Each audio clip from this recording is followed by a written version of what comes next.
ಹರೇ ಶ್ರೀನಿವಾಸ. ಎಲ್ರಿಗೂ ನಮಸ್ಕಾರ ಸ್ನೇಹಿತರೆ. ಇವತ್ತು ಒಂದು ವಿಶೇಷವಾದಂಥ ವಿಡಿಯೋ.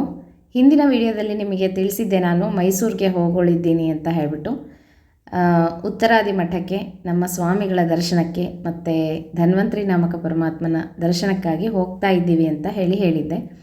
ಅಲ್ಲಿ ನನಗೆ ಕೆಲವೊಂದಷ್ಟು ಜನ ದಾನಗಳನ್ನು ಕೊಟ್ಟಿದ್ದಾರೆ. ಯಾವ್ಯಾವ ದಾನಗಳನ್ನು ಕೊಟ್ಟಿದ್ದಾರೆ ಅಂತ ನಿಮಗೆ ಇವತ್ತು ತಿಳಿಸ್ಕೊಡ್ತೀನಿ. ಯಾಕೆ ಅಂತಂದರೆ ಇದು ನಿಮಗೆ ಉಪಯೋಗ ಆಗುತ್ತೆ ಅಂತ ಹೇಳಿಬಿಟ್ಟು. ಕೆಲವೊಬ್ಬರು ದಾನಗಳನ್ನು ಕೊಡಬೇಕು ಅಂತ ಅಂದ್ಕೊಂಡಿರ್ತೀರ, ಯಾವ ಥರ ಕೊಡಬೇಕು ಅಂತ ಗೊತ್ತಾಗೋದಿಲ್ಲ ಅಲ್ವಾ. ಇದರಿಂದ ನಿಮಗೆ ಒಂದು ಐಡಿಯಾ ಬರುತ್ತೆ, ಹೀಗೆ ಕೊಟ್ಟರೆ ನಮಗೆ ಒಳ್ಳೆಯದು, ನಮಗೆ ಅನುಕೂಲ ಆಗುತ್ತೆ ಅಂತ ನಿಮಗೆ ಗೊತ್ತಾಗುತ್ತೆ. ಹಾಗಾಗಿ ಈ ವಿಡಿಯೋ ಮಾಡ್ತಾಯಿದ್ದೀನಿ ಅಷ್ಟೇ. ಮತ್ತು ನಿನ್ನೆ ದಿವಸ ನಾವು ಹುಣ್ಣಿಮೆ ಅಂತ ಹೇಳಿದೆ, ಮೈಸೂರಿಗೆ ಹೋಗಿದ್ವಿ ಉತ್ತರಾದಿ ಮಠಕ್ಕೆ. ಸ್ವಾಮಿಗಳ ದರ್ಶನ, ರಾಮದೇವರ ದರ್ಶನ ಮತ್ತು ಸ್ವಾಮಿಗಳಿಂದ ಮುದ್ರಾಧಾರಣ ಆಯಿತು. ತೋರಿಸ್ತೀನಿ ನಿಮಗೆ. ಸ್ವಾಮಿಗಳ ದರ್ಶನ ಅಧಿಕ ಮಾಸದಲ್ಲಿ ಅಹೋಭಾಗ್ಯ ಅಂತ ಹೇಳ್ತೀನಿ. ಇಷ್ಟು ಪುಣ್ಯ ಮಾಡಿದ್ವಿ ನಾವು ಅಂತ ತುಂಬ ಸಂತೋಷ ಆಯಿತು. ತುಂಬ ಚೆನ್ನಾಗಾಯಿತು. ರಾಮದೇವರ ಪ್ರಸಾದನೂ ಸಿಕ್ತು. ಹಾಗಾಗಿ ಇದೊಂದು ಚಿಕ್ಕ ವಿಡಿಯೋ ಮಾಡೋಣ, ನಿಮಗೆಲ್ಲ ಅನುಕೂಲ ಆಗುತ್ತೆ ಅಂತ ಹೇಳ್ಬಿಟ್ಟು ಬನ್ನಿ ನೋಡೋಣಂತೆ. ಏನೇನು ದಾನ ಕೊಟ್ಟಿದ್ದಾರೆ ನನಗೆ ಅಂತ ತೋರಿಸ್ತೀನಿ. ಮೊದಲನೇದಾಗಿ ನಿಮಗೆಲ್ಲನೂ ನಾನು ಥ್ಯಾಂಕ್ಸ್ ಹೇಳ್ತೀನಿ. ಯಾಕಂದರೆ ಲಾಸ್ಟ್ ವಿಡಿಯೋ ನೋಡಿಬಿಟ್ಟು ತುಂಬ ಜನ ನನಗೆ ಕಮೆಂಟ್ ಹಾಕಿದ್ರಿ, ತುಂಬ ಚೆನ್ನಾಗಿ ತಿಳಿಸ್ಕೊಡ್ತಾ ಇದ್ದೀರಾ, ನಮಗೆ ಎಷ್ಟು ನೀಟಾಗಿ ಅರ್ಥ ಆಗ್ತಾ ಇದೆ, ತುಂಬ ಉಪಯೋಗ ಆಯಿತು ನೀವು ಮಾಡಿರೋದು, ನಾವು ಸಹ ದಾನ ಕೊಡಲಿಕ್ಕೆ ಅನುಕೂಲ ಆಯಿತು, ಈ ಥರ ಕೊಡ್ತೀವಿ ಅಂತ ಒಂದು ಐಡಿಯಾ ಬಂತು ಅಂತ ಹೇಳಿ ತುಂಬ ಥ್ಯಾಂಕ್ಸ್ ಎಲ್ಲರಿಗೂ. ಮತ್ತು ಇವತ್ತಿನ ವಿಡಿಯೋದಲ್ಲಿ ಮೊದಲನೇದು ನಿಮಗೆ ನಾನು ಮುದ್ರೆ ಧಾರಣೆ ಮಾಡಿಸ್ಕೊಂಡಿರೋದು ತೋರಿಸ್ಬಿಡ್ತೀನಂತೆ. ಶಂಖ ಚಕ್ರಗಳನ್ನು ಧಾರಣೆ ಮಾಡಿಸ್ಕೊಂಡು ಬಂದಿದ್ದೀವಿ. ಶಂಖ ಮತ್ತು ಚಕ್ರ. ಶಂಖ ತುಂಬ ಚೆನ್ನಾಗಿ ಬಂದಿದೆ, ಚಕ್ರ ಸ್ವಲ್ಪ ಕ್ರಾಸ್ ಆಯಿತು, ತುಂಬ ಬಿಸಿ ಇತ್ತು ನನಗೆ ಹಾಕಿದಾಗ. ಸ್ವಲ್ಪ ಕೈ ಶೇಕ್ ಆಗಿದ್ದಕ್ಕೆ ಅದು ಸ್ವಲ್ಪ ಕಟ್ಟಾಗಿದೆ ಅಷ್ಟೇ. ತುಂಬ ಬಿಸಿ ಇತ್ತು ಸ್ನೇಹಿತರೆ. ಮತ್ತು ಸ್ವಲ್ಪ ಹೊತ್ತು ಉರಿಯುತ್ತೆ. ತುಂಬ ಜನ ಲಾಸ್ಟ್ ಟೈಮ್ ಕೇಳ್ತಾ ಇದ್ರಿ ಉರಿಯಲ್ವಾ ಅಂತ ಹೇಳಿ. ಉರಿಯುತ್ತೆ ಒಂದು ಸ್ವಲ್ಪ ಹೊತ್ತು, ಆಮೇಲೆ ಸರಿ ಹೋಗುತ್ತೆ ಅಷ್ಟೇ. ಈಗ ನೋಡಿರಿ ಯಾವ್ಯಾವ ದಾನ ಕೊಟ್ಟಿದ್ದಾರೆ ನನಗೆ ಅಂತ ನಿಮಗೆ ತೋರಿಸ್ತೀನಂತೆ. ಬಳೆಗಳನ್ನು ಕೊಟ್ಟಿದ್ದಾರೆ ಒಂದಷ್ಟು ಜನ. ನಾನು ಎಲ್ಲ ಇಸ್ಕೊಂಡ್ಬಿಟ್ಟು ಒಂದು ಬ್ಯಾಗಿಗೆ ಹಾಕ್ಕೊಂಬಿಟ್ಟಿದ್ದೆ, ಹಾಗಾಗಿ ಯಾರ್ಯಾರು ಏನೇನು ಕೊಟ್ಟಿದ್ದಾರೆ ಅಂತ ನನಗೆ ಅಷ್ಟು ಸರಿಯಾಗಿ ಗೊತ್ತಿಲ್ಲ. ಆದರೆ ಎಲ್ಲ ಪ್ಯಾಕ್ ಮಾಡಿದಾರಲ್ಲ, ನೀಟಾಗಿ ತೋರಿಸ್ಕೊಡ್ತೀನಿ ನಿಮಗೆ ಹೇಗೆ ಕೊಟ್ಟಿದ್ದಾರೆ ಅಂತ. ಇವರೊಬ್ಬರು ಬ್ಲೌಸ್ ಪೀಸು ಮತ್ತು ವಿಳೆದೆಲೆ, ಅಡಿಕೆ, ಬಳೆಗಳು, ಅರಿಶಿನ ಕುಂಕುಮ, ದಕ್ಷಿಣೆ ಎಲ್ಲನೂ ಒಂದು ಕವರ್ಗೆ ಹಾಕಿ ನೀಟಾಗಿ ಪ್ಯಾಕ್ ಮಾಡಿ ಕೊಟ್ಟಿದ್ದರು. ಅದನ್ನು ಹಾಗೆ ಎತ್ತಿಟ್ಕೊಂಡಿದೆ. ನಾನು ಸಹ ದಾನಗಳನ್ನು ಕೊಟ್ಟೆ ಸ್ನೇಹಿತರೆ. ನೆನ್ನೆ ಮರದ ಬಾಗಿನ ಕೊಟ್ಟೆ ಮುತ್ತೈದೆಗೆ. ನೆನ್ನೆ ಹುಣ್ಣಿಮೆ ಇತ್ತಲ್ವ ಸ್ನೇಹಿತರೆ, ಹಾಗಾಗಿ ತುಂಬ ಶ್ರೇಷ್ಠ ಅಂದ್ಬಿಟ್ಟು ಎಷ್ಟು ಜನ ಮುತ್ತೈದೆಯರು ನೆನ್ನೆ ಬಾಗಿಣಗಳನ್ನು ದಾನಗಳನ್ನು ಕೊಡ್ತಾಯಿದ್ರು ಅಂದರೆ, ಅಂಥ ಕಡೆ ಹೋಗ್ಬಿಟ್ರೆ 35 ಎಷ್ಟು ಜನ ಬೇಕಾದರೂ ಸಿಗ್ತಾರೆ ಮುತ್ತೈದೆಯರು. ನೋಡಿರಿ, ಈ ಥರದ್ದು ಅರಿಶಿನ ಕುಂಕುಮದ ಪ್ಯಾಕೆಟ್ಸ್ ಕೊಡ್ತಾರಲ್ವ, ಇದನ್ನು ಏನು ಮಾಡೋದು ಅಂತ ಕೇಳ್ತಾ ಇರ್ತೀರ. ಹೀಗೆ ಎತ್ತಿಟ್ಕೊಂಡು ನೀವು ದಾನಗಳನ್ನು ಕೊಡ್ತಾ ಇರ್ತೀರಲ್ವ, ಆವಾಗ ಉಪಯೋಗಿಸ್ಕೋಬೋದು, ತೊಂದರೆ ಇಲ್ಲ. ಮತ್ತು ಅಡಿಕೆ ಪ್ಯಾಕೆಟ್ಸು, ಚೀಟಿಗಳು ಅದೆಲ್ಲನೂ ನೀವು ಮತ್ತೆ ಬಳಸ್ಕೋಬೋದು. ನೋಡಿರಿ, ಈಗ ಇನ್ನೊಂದು ದಾನ ತೋರಿಸ್ತಾ ಇದ್ದೀನಿ. ಯಾರೋ ಇದು 33 ರೂಪಾಯಿ ಇಟ್ಟಿದ್ದಂಗೆ ಅನ್ನಿಸ್ತಾ ಇದೆ ನನಗೆ. ಈ 33 ಕಾಯಿನ್ಸ್ ಆದರೂ ಇಡ್ಬೋದು, ಅಥವಾ ಈ ಥರದ ನೋಟುಗಳನ್ನಾದರೂ ಇಡ್ಬೋದು. ಇಟ್ಕೊಂಡಿದ್ದೆ ಒಂದು ಕಡೆ. ಎಲ್ಲರೂ ಬಂದು ಕುಂಕುಮ ಕೊಟ್ಟು ನನಗೆ ತಾಂಬೂಲ ಕೊಟ್ಟು ಹೋದರು.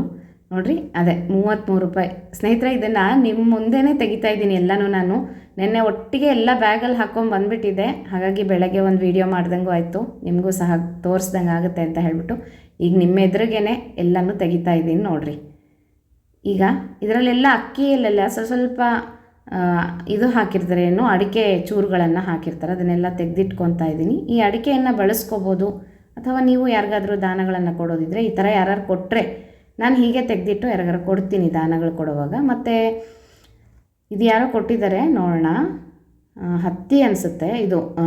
33 ಗೆಜ್ಜೆ ವಸ್ತ್ರ, 33 ಗೆಜ್ಜೆ ವಸ್ತ್ರ ಏರಿಸ್ತೀವಲ್ವ ಇವಾಗ ಅಧಿಕ ಮಾಸ, ಹಾಗಾಗಿ ಇದನ್ನು ಕೊಟ್ಟಿದ್ದಾರೆ ಗೆಜ್ಜೆ ವಸ್ತ್ರ ಒಂದು. ಮತ್ತು ಹೂಬತ್ತಿ 33 ಕೊಟ್ಟಿದ್ದಾರೆ ಅನಿಸುತ್ತೆ.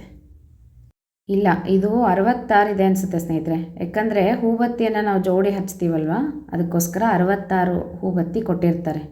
ಎಷ್ಟೊಂದಿದೆ, ಸ್ವಲ್ಪ ಪುಟ್ಟದಾಗಿದೆ ಹೂಬತ್ತಿಗಳು. ಈ ಅಂಗಡಿಲೆಲ್ಲ ತೊಗೊತೀವಲ್ವ, ಹೀಗೆ ಇರುತ್ತೆ ಸ್ನೇಹಿತರೆ.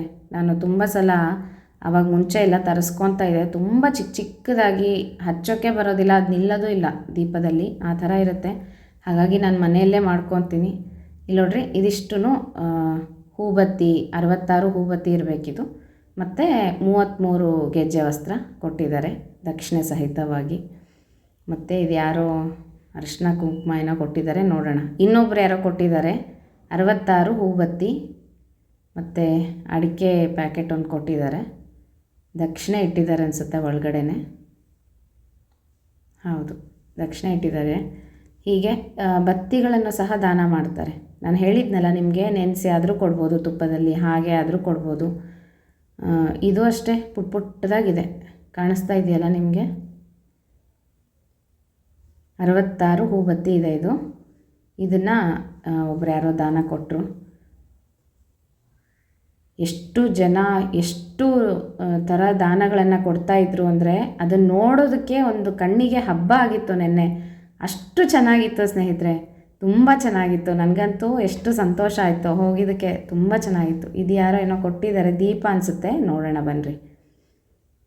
ನಾನು ಇದೇ ರೀತಿ ಎಲ್ಲ ಕವರ್ಗಳನ್ನ ಸೇರಿಸ್ಬಿಟ್ಟು ಕೊಟ್ಟಿದ್ದೆಲ್ಲನೂ ಒಂದು ದೊಡ್ಡ ಬ್ಯಾಗ್ ಹಾಕ್ಕೊಂಡು ಕೂತ್ಕೊಂಡಿದ್ದೆ ಅಲ್ಲೇ. ಸುಮ್ಮನೆ ದೇವರು ಪೂಜೆ ಎಲ್ಲ ನಡೀತಾ ಇತ್ತು, ಪೂಜೆ ನೋಡ್ಕೊಂಡ್ವಿ, ಹಾಗೆ ಪ್ರಸಾದಕ್ಕೆ ಹೊರಟ್ಬಿಟ್ವಿ. ಹಾಗಾಗಿ ನಾನು ಏನೂ ಬಂದಮೇಲೆ ತೆಗ್ದೇ ಇಲ್ಲ, ರಾತ್ರಿ ಲೇಟ್ ಆಯಿತು.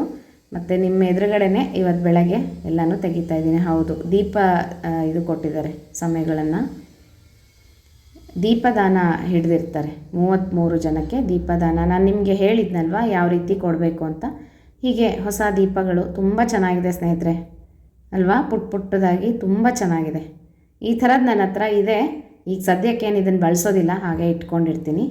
ತುಂಬ ದೀಪದಾನಗಳು ಬಂದಿದೆ ನನಗೆ, ಹಾಗಾಗಿ ಎಷ್ಟೊಂದು ಬಳಸ್ಕೊಂಡ್ಬಿಟ್ರೆ ಸುಮ್ಮನೆ ಎಲ್ಲನೂ ಕಪ್ಪಾಗಿಬಿಡತ್ತೆ. ಅದಕ್ಕೋಸ್ಕರ ಹಾಗೆ ಎತ್ತಿಡ್ತೀನಿ. ಈ ಥರದ್ದು ಕಲೆಕ್ಟ್ ಮಾಡಿಕೊಂಡು ನಾವು ಗೌರಿ ಗಣೇಶ ಕೂಡಿಸಿದಾಗ ಈಗೆಲ್ಲ ಸ್ಟೆಪ್ಸ್ ಎಲ್ಲ ಸಿಗುತ್ತಲ್ವಾ ಕಟ್ಟಿಗೆದು, ಆ ಸ್ಟೆಪ್ಸಲ್ಲಿ ಲೈನಾಗಿ ಇಟ್ಟರೆ ತುಂಬ ಚೆನ್ನಾಗಿರುತ್ತೆ. ಸ್ಟೆಪ್ ಬೈ ಸ್ಟೆಪ್ಪಲ್ಲಿ ಇಟ್ಟರೆ ಆ ಥರ ಕಲೆಕ್ಟ್ ಮಾಡ್ಕೊತೀನಿ ದೀಪಗಳನ್ನು. ಚೆನ್ನಾಗಿರುತ್ತೆ, ತುಂಬ ಚೆನ್ನಾಗಿದೆ. ಇದು ಯಾರು ಕೊಟ್ಟಿದ್ದಾರೋ, ತುಂಬ ಚೆನ್ನಾಗಿದೆ ದೀಪಗಳು ಮಾತ್ರ.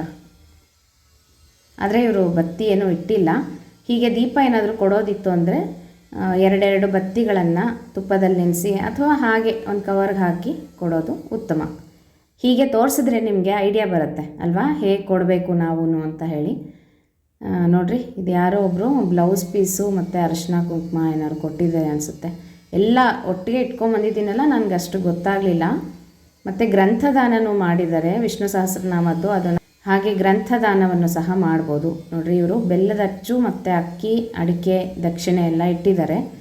ಮೋಸ್ಟ್ಲಿ ಹಿಡಿ ಅಕ್ಕಿ ಹಿಡಿದಿರ್ಬೋದು ದಾನವಾಗಿ, ಅಥವಾ ಗೋಪೂಜೆ ಏನಾದರೂ ಮಾಡ್ತಿರ್ಬೋದು ಅನಿಸುತ್ತೆ ನನಗೆ. ಯಾಕಂದರೆ ಗೋವಿಗೆ ಗೋಗ್ರಾಸ ಅಂತ ಅಕ್ಕಿ ಬೆಲ್ಲ ಇಡ್ತೀವಲ್ವ, ಅದನ್ನು ಸಹ ದಾನವಾಗಿ ಕೊಡ್ಬೋದು. ದಕ್ಷಿಣೆನೂ ಒಳಗಡೆ ಹಾಕಿ ಅಕ್ಕಿಯನ್ನು ಹಾಕಿ ಕೊಟ್ಟಿದ್ದಾರೆ. ಬೆಲ್ಲ, ಅಕ್ಕಿ, ಬ್ಲೌಸ್ ಪೀಸು ಕೊಟ್ಟಿದ್ದಾರೆ ಅನಿಸುತ್ತೆ. ಇಲ್ಲ ಅಂದರೆ ಉಡಿ ಅಂತ ಹೇಳಿಬಿಟ್ಟು ಅಕ್ಕಿ ಬೆಲ್ಲನೂ ಕೊಡ್ತಾರೆ ಕೆಲವು ಕಡೆ, ಅದು ಇರ್ಬೋದು. ಈ ಥರ ಅಕ್ಕಿಯನ್ನು ಸಹ ದಾನವಾಗಿ ಕೊಡ್ಬೋದು. ಅಕ್ಕಿ ಬೇಳೆ ಆ ಥರ ಎಲ್ಲ ಪದಾರ್ಥಗಳನ್ನು ದಾನವಾಗಿ ಕೊಡ್ಬೋದು. ಇದು ಕೊನೆ ದಾನ ನನಗೆ ಕೊಟ್ಟಿರೋದು. ಏನೇನು ಅಂತ ತೋರಿಸ್ತೀನಿ ನಿಮಗೆ. ತುಂಬ ಚೆನ್ನಾಗಿ ಕೊಟ್ಟಿದ್ದಾರೆ ಸ್ನೇಹಿತರೆ ಇವರು ಮಾತ್ರ. ನನಗೆ ಇವರು ಆ್ಯಕ್ಚುಲಿ ಅಲ್ಲಿ ಮಠದಲ್ಲಿ ಎಂಟ್ರೆನ್ಸಲ್ಲೇ ಕೂತ್ಕೊಂಡಿದ್ರು, ಎಲ್ಲರಿಗೂ ಕೊಡ್ತಾಯಿದ್ರು. ನೋಡಿರಿ, ಈ ಪುಟ್ಟಿ ಜೊತೆಗೇ ಇದೇನು ಬಿದಿರಿನ ಪುಟ್ಟಿ ಕೊಟ್ಟಿದ್ದಾರೆ, ಅದ್ರ ಜೊತೆಗೇ ಕೃಷ್ಣನ್ ಕೊಟ್ಟಿದ್ದಾರೆ, ಅಂಬೆಗಾಲ್ ಕೃಷ್ಣ. ತುಂಬ ಚೆನ್ನಾಗಿದೆ. ಬ್ಲೌಸ್ ಪೀಸ್ ಅಂತೂ ಎಷ್ಟು ಚೆನ್ನಾಗಿದೆ, ನನಗೆ ತುಂಬ ಇಷ್ಟ ಆಯಿತು. ಇದನ್ನು ಹೊಲಿಸ್ಕೊತೀನಿ ನಾನು. ಹೀಗೆ ನಾವೇನಾದರೂ ದಾನ ಕೊಟ್ಟರೆ ಸ್ನೇಹಿತರೆ, ಒಬ್ರಿಗೆ ಮನಸ್ಸಿಗೆ ಸಂತೋಷ ಅನಿಸ್ಬೇಕು, ಅದನ್ನು ಅವರು ಉಪಯೋಗ ಮಾಡ್ಕೋಬೇಕು. ಅದನ್ನು ತಲೆಯಲ್ಲಿ ಇಟ್ಕೊಳ್ರಿ. ನಾವೇನೇ ದಾನ ಕೊಡಲಿ ಅದು ಅವ್ರಿಗೆ ಉಪಯೋಗಕ್ಕೆ ಬರಬೇಕು, ಆ ಥರ ದಾನಗಳನ್ನು ಕೊಡಬೇಕು. ಈಗ ನೋಡಿರಿ, ಕೃಷ್ಣನ್ ಕೊಟ್ಟಿದ್ದಾರೆ, ಅಂಬೆಗಾಲ್ ಕೃಷ್ಣ ಅಂತೂ ಎಷ್ಟು ಚೆನ್ನಾಗಿದ್ದಾನೆ ಅಂತೀರಾ. ನೋಡಿರಿ, ಹತ್ತಿರದಿಂದ ತೋರಿಸ್ತಾ ಇದ್ದೀನಿ. ಒಂದೊಂದು ಕೃಷ್ಣಗೆ ಹಾಕಿರುವಂತಹ ಆಭರಣಗಳು ಸಹ ಅಷ್ಟು ಕ್ಲಿಯರಾಗಿ ಕಾಣಿಸ್ತಾ ಇದೆ. ನವಿಲ್ಗೆರೆ ಆಗಿರಲಿ, ತುಂಬ ಚೆನ್ನಾಗಿದೆ. ಎಷ್ಟು ಮುದ್ದಾಗಿದ್ದಾನೆ ಕೃಷ್ಣ ಅಂತೀರಾ. ವೆಯ್ಟು ಅಷ್ಟೇ ಚೆನ್ನಾಗಿದೆ, ತುಂಬ ಚೆನ್ನಾಗಿದೆ. ಕೃಷ್ಣನ ಮೂರ್ತಿ ಮಾತ್ರ, ಅಂಬೆಗಾಲ್ ಕೃಷ್ಣ ತುಂಬ ಚೆನ್ನಾಗಿದ್ದಾನೆ.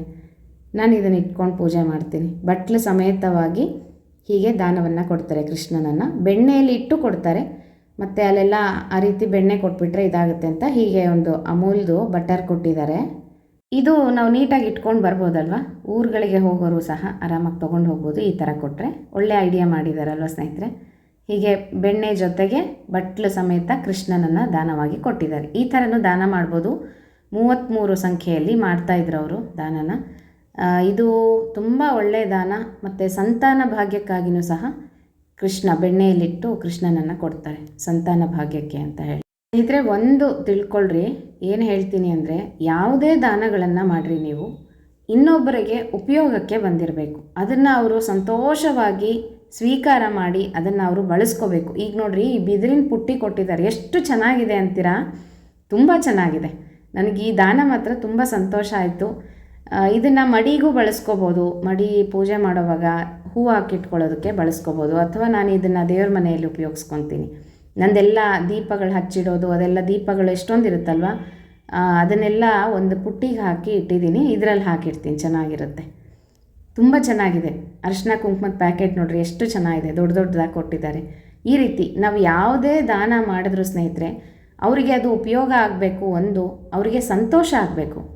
ಅದನ್ನು ಅವ್ರು ಬಳಸ್ಕೊಂಡ್ರೆ ಅಷ್ಟು ಪುಣ್ಯ ಬರುತ್ತೆ ನಮಗೆ. ಒಂದು ಬತ್ತಿನೇ ತೊಗೊಳ್ರಿ, ಒಳ್ಳೆ ಬತ್ತಿ ತುಪ್ಪದಲ್ಲಿ ನೆನೆಸಿ ಕೊಟ್ಟಾಗ ಅವರು ಅದನ್ನು ದೇವರಿಗೆ ಹಚ್ಚಿ ಮಂಗಳಾರತಿ ಮಾಡೋದಾಗಿರಲಿ, ದಿನನಿತ್ಯ ದೇವರಿಗೆ ಬಳಸೋದಾಗಿರಲಿ, ದೀಪಗಳ ರೀತಿಯಲ್ಲಿ ಹಾಗೆ ಬಳಸ್ಕೊಂಡ್ರೆ ನಮಗೆ ಅನಂತ ಪಟ್ಟು ಪುಣ್ಯ ಸಿಗುತ್ತೆ. ಅದರಿಂದ ಅವರು ಉಪಯೋಗಿಸ್ಕೋಬೇಕು. ಆ ರೀತಿಯಾಗಿ ನಾವು ದಾನಗಳನ್ನು ಕೊಡಬೇಕು. ಮತ್ತು ಗ್ರಂಥದಾನಗಳನ್ನು ಕೊಡ್ತಾಯಿದ್ರು. ನನಗೆ ಒಬ್ಬರು ಲಕ್ಷ್ಮೀ ಶೋಭಾನದ ಪುಸ್ತಕವನ್ನು ಕೊಟ್ಟಿದ್ದಾರೆ, ನಿಮಗೆ ತೋರಿಸ್ತೀನಿ. ಈಗ ನಾನು ಲಕ್ಷ್ಮೀ ಶೋಭಾನವನ್ನು ಭಾವಾರ್ಥ ಹೇಳಿದ್ನಲ್ಲ, ಹಾಗಾಗಿ ಲಕ್ಷ್ಮೀದೇವಿ ನಮ್ಮ ಮನೆಗೆ ಬಂದಳು ಅಂತ ನನ್ನ ಭಾವನೆ. ಲಕ್ಷ್ಮೀ ಶೋಭಾನದ ಪುಸ್ತಕವನ್ನು ಕೊಟ್ಟರು, ತುಂಬ ಸಂತೋಷ ಆಯಿತು ನನಗೆ. ಅಧಿಕ ಮಾಸದಲ್ಲಿ ಇಂಥ ದಾನಗಳನ್ನು ಕೊಡೋದು ಎಷ್ಟು ಶ್ರೇಷ್ಠನೋ, ಇಸ್ಕೊಳ್ಳೋದು ಸಹ ಅಷ್ಟೇ ಪುಣ್ಯ ಅಂತ ಹೇಳ್ತೀನಿ ನಾನು. ಯಾಕೆ ಅಂದರೆ ನಮ್ಮಲ್ಲಿ ಇದ್ದು ಭಗವಂತ ದಾನಗಳನ್ನು ಕೊಡಿಸ್ತಾನೆ, ನಮ್ಮಲ್ಲಿ ಇದ್ದು ಭಗವಂತ ದಾನಗಳನ್ನು ತಗೊಳ್ತಾನೆ. ಹಾಗಾಗಿ ಭಗವಂತ ನನ್ನಲ್ಲಿ ಇದ್ದು ಈ ದಾನಗಳನ್ನು ಸ್ವೀಕಾರ ಮಾಡಿದ್ದಾನೆ ಅಂತ ಹೇಳ್ತೀನಿ. ಅಧಿಕಸ್ಯ ಅಧಿಕಂ ಫಲಂ ಅಂತ ಹೇಳುವಂತೆ ಏನೇ ಮಾಡಲಿ ಅಧಿಕ ಪುಣ್ಯವನ್ನು ಈ ಒಂದು ಅಧಿಕ ಮಾಸದಲ್ಲಿ ಪಡೀಬೋದು. ಮತ್ತು ಯಾರೆಲ್ಲ ದಾನಗಳನ್ನು ಕೊಟ್ಟಿದ್ದಾರೋ ಅವ್ರಿಗೂ ಸಹ ಭಗವಂತ ಅನುಗ್ರಹವನ್ನು ಮಾಡಲಿ. ಇನ್ನೂ ಸಮಯ ಇದೆ, ಇನ್ನೂ 15 ದಿನಗಳ ಕಾಲ ಸಮಯ ಇದೆ. ಮತ್ತು ಶುಕ್ಲ ಪಕ್ಷದಲ್ಲಿ ಮಾಡೋದು ತುಂಬ ಶ್ರೇಷ್ಠ. ಆಗದೇ ಇದ್ದರೆ ಕೃಷ್ಣ ಪಕ್ಷದಲ್ಲೂ ಸಹ ದಾನ ಧರ್ಮಗಳನ್ನು ಮಾಡ್ಕೋಬೋದು. ಯಾರೆಲ್ಲ ದಾನಗಳನ್ನು ಕೊಟ್ಟಿದ್ದಾರೋ ಅವ್ರಿಗೆಲ್ಲರಿಗೂ ಭಗವಂತ ಪುರುಷೋತ್ತಮನ ಅನುಗ್ರಹ ಆಗಲಿ ಅಂತ ನಾನು ದೇವರಲ್ಲಿ ಬೇಡ್ಕೊತ, ಮತ್ತು ಇನ್ನು ಯಾರೆಲ್ಲ ದಾನಗಳನ್ನು ಕೊಡಬೇಕು ಅಂತ ಅಂದ್ಕೊಂಡಿದ್ದೀರೋ ನಿಮಗೆ ಈ ವಿಡಿಯೋದಿಂದ ಉಪಯೋಗ ಆಯಿತು ಅಂತ ಅಂದ್ಕೊತೀನಿ. ಅಟ್ಲೀಸ್ಟ್ ನಿಮಗೆ ಒಂದು ಐಡಿಯಾ ಬಂತು ಅಂತ ಅನಿಸುತ್ತೆ ಯಾವ ರೀತಿ ದಾನಗಳನ್ನು ಕೊಡಬೇಕು ಅಂತ ಹೇಳಿ. ನೀವು ಸಹ ಅಧಿಕ ಮಾಸದಲ್ಲಿ ನಿಮ್ಮ ಶಕ್ತಿಯಾನುಸಾರ ನಿಮ್ಮ ಕೈಲಾದಷ್ಟು ದಾನಗಳನ್ನು ಮಾಡಿಕೊಂಡು ಪುರುಷೋತ್ತಮನ ಪ್ರೀತಿಗೆ ಪಾತ್ರರಾಗ್ರಿ. ಎಲ್ಲರಿಗೂ ಭಗವಂತ ಪುರುಷೋತ್ತಮನ ಅನುಗ್ರಹ ಆಗಲಿ ಅಂತ ಹೇಳ್ತಾ ಮುಂದಿನ ವಿಡಿಯೋ ಒಟ್ಟಿಗೆ ಮತ್ತೆ ಸಿಗ್ತೀನಿ ಸ್ನೇಹಿತರೆ. ಹರೇ ಶ್ರೀನಿವಾಸ.